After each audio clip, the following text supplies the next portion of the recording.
Actually ഇതൊരു time മെഷീനാണ്. ഇത് വെച്ച് നമുക്ക് പഴയ കാലത്ത് ആരടുത്ത് പോയി സംസാരിക്കണം, കറക്റ്റ് അയാളടുത്ത് തന്നെ പോയി സംസാരിക്കാനുള്ള വകുപ്പുണ്ടാക്കി തരും. പക്ഷേ പോടാ ശരിക്കും.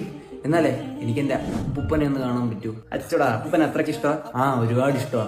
ശരി അപ്പൂപ്പൻ്റെ അടുത്ത് പോകാൻ സെറ്റപ്പ് ഉണ്ടാക്കി തരാം. എനിക്ക് ഇപ്പൊ അറിയണം, ഞാൻ ഇവിടെ നനച്ചിട്ട കോണൊക്കെ ആരാണ് എടുത്തോണ്ട് പോയത്. എന്റെ കോണം കിട്ടാതെ ഒന്നിനെ ഞാൻ ഇവിടെ വെറുതെ വിടില്ല. അപ്പൂപ്പൻ നീയാണ് എന്റെ കോണൊക്കെ എടുത്തേ? അല്ല നീ ആര്? ഇയാള് ഞാൻ തെക്കേ പേരും ജാതി പേര് കുടുംബ പേരൊന്നും വേണ്ട, പൊളിറ്റിക്കൽ ഇൻകറക്റ്റ്. എനിക്ക് മനസ്സിലായി. അപ്പൂപ്പനല്ലേ? അപ്പൂപ്പനാ? ആരാ അപ്പൂപ്പൻ? കുൾ ലീവ് ഇറ്റ്. ഇപ്പൊ എന്താ ചെയ്യാൻ പോണേ ഞാൻ പറയട്ടെ. പറ എന്തോന്ന്. ഇതോ ആ കാണുന്ന 30 ഏക്കർ വെറും 3 രൂപയ്ക്ക് എഴുതി കൊടുക്കാല്ലേ പോണ നിങ്ങള്? അല്ലേ കറക്റ്റ്. എങ്ങനെ മനസ്സിലായി? കള്ളക്കള സത്യം ഇവിടെയുണ്ട്. എടാ ഇത് റീൽസ് ആണ് ശരി, ഓക്കെ. ബട്ട് ഈ ഒരു സിനാരിയോ എല്ലായിടത്തും കാണുന്ന കേട്ടോ. ഇവിടെ ഇരുന്നിട്ട് പറയുന്നത് എന്റെ ഉമ്മുമ്മ ഇരുന്ന് പറയണം, എന്റെ വാപ്പ പണ്ട് ഈ ജംഗ്ഷൻ ഫുൾ എഴുതി കൊടുത്തതാണ്, മറ്റേത് എഴുതി കൊടുത്തതാണ്, 20 രൂപയ്ക്ക് എഴുതി കൊടുത്തതാണ്.